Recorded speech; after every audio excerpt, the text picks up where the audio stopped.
Hi guys, Big Rig 150 here. Talk about a story that keeps coming up in the news every so often, so I figured I'll touch on this one. It's about John Cena and the Ford GT that he got back in 2017 and sold shortly after it. Ford actually had a contest that in order to be one of the first 500, you had to go through a series of things. You had to sign a contract stating you're going to keep the car for a minimum of 2 years. You're actually going to drive it, not just put it away somewhere. And that you're going to just hold on to the car. In order to get selected, you had to have the money to purchase the car, for one. Two, social media presence had to be great because they wanted to show off the car. They wanted you to be driving the car, showing people the car. Well, John Cena, he had the money. He was one of the lucky 500. Actually, one of the first group of 250, because Ford's only producing 1,000 of them, and every year it's going to be 250. The factory that it is plans on producing one per day or 250 a year. So you have your initial 250, which, if I'm not mistaken, some of the people that I know off the top of my head, John Cena, John Leno were one of the first ones. So they got the car. Now I know John Leno, he's a huge car guy, so he's going to drive the car. He's going to show off the car. John Cena, another really big car guy. I know he would have been driving it, but he had some money issues, or so he says. So he takes the car to a auction house and gets it auctioned. Ford finds out and they file suit. John Cena's GT brings in $1.4 million.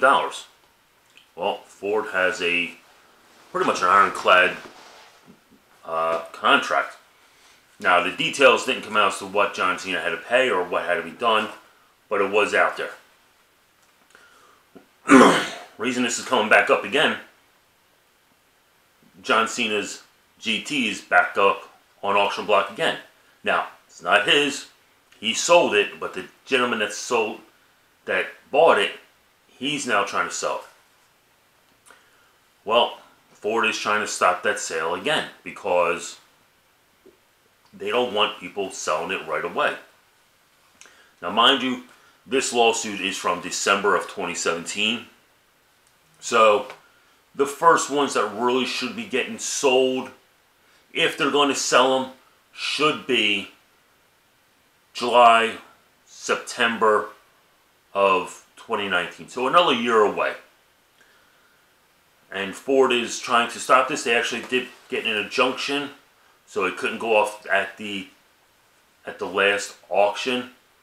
But that car was supposed to bring in $1.8 million they were expecting. So the car's a very hot commodity, but Ford did not want this to happen. Ford did not want it to be such a dog and pony show, for lack of better words. If I'm not mistaken, the initial price that they were saying was going to be about $250,000 to $250,000 for the car. So I mean, they really were looking to do this. This was kind of in celebration of the 24-hour Le Mans victory.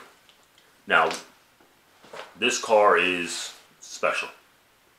It's carbon fiber. It's just a nice looking car.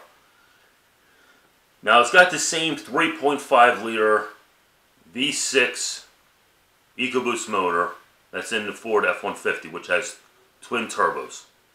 Now, I'm going to be cheating a little bit because I need my notes for some of the stuff that was changed. So you still have the same 3.5 twin turbos. One thing that they did with the GT was they actually increased the turbos.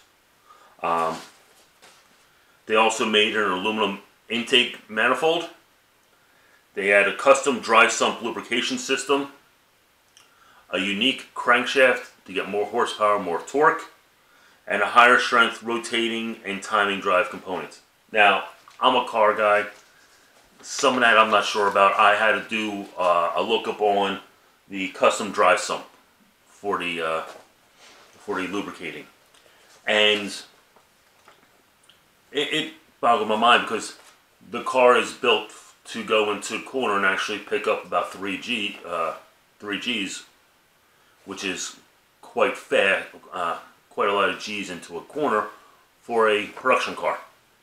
So what the dry sump does is actually brings the oil, keeps the oil in the engine instead of going back into a pan where it loses some of it. When it goes into the turn, it all goes to the one side. This actually, the dry sump actually keeps it kind of even in the motor, so you don't have any issues with it. The car is producing 647 horsepower and 550 torque. Now, I know a lot of people are saying, well, a Dodge Hellcat produces over 700 horsepower. True. But what's the torque on it? That's where you really get your That's where you really get your power. The horsepower is your top end. Your torque, that's what gets you going. So yeah, Dodge Hellcat might have, I think they're saying 770 horsepower. You know, but that's also a expensive car also.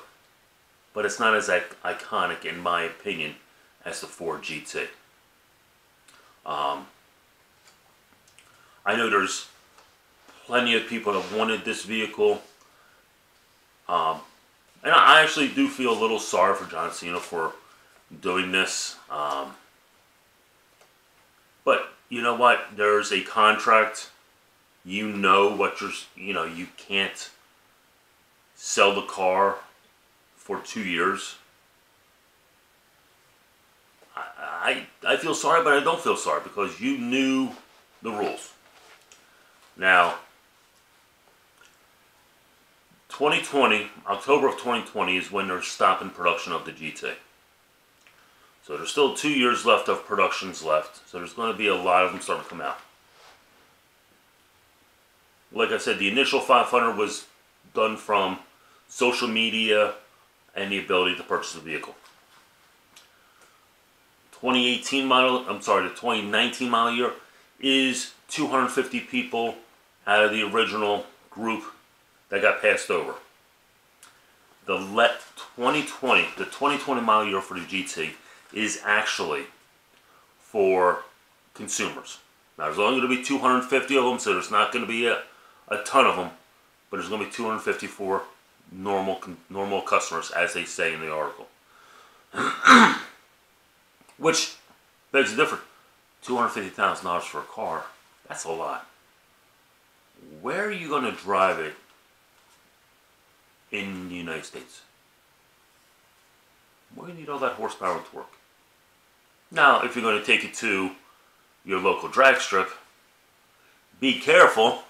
That's an expensive trip down the track if you crack it up. You know, I've seen plenty of cars go down and people put tons of money in it, and guess what? They crack up the car. But really, where are normal people going to drive it? Now,